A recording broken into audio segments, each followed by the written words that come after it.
5K limit sa Facebook, hindi na tayo makapag-follow or follow back. Ito guys ang gawin nyo para masolusyonan ninyo yung problema na yan. Now, punta po tayo sa Facebook app natin. And then, ito pong 3 lines, tap natin yan. Tapos, settings.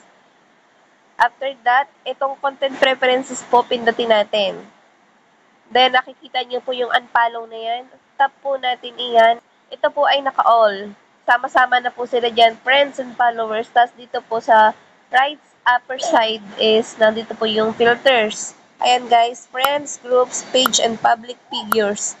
Pwede po kayo mamili dyan kung anong gusto ninyong i-unfollow para magkaroon po ulit kayo ng space o access sa follow or follow back. Wala po tayong ibang magagawa kundi mag-unfollow para magkaroon po ulit tayo ng access. So, ganun lang po guys. Pili po kayo kung anong gusto ninyo diyang i-unfollow. Sa friends naman po, kahit i-unfollow nyo yung friends ninyo, still friends pa rin po kayo. Kaya wala pong masama kung ma-unfollow nyo po sila.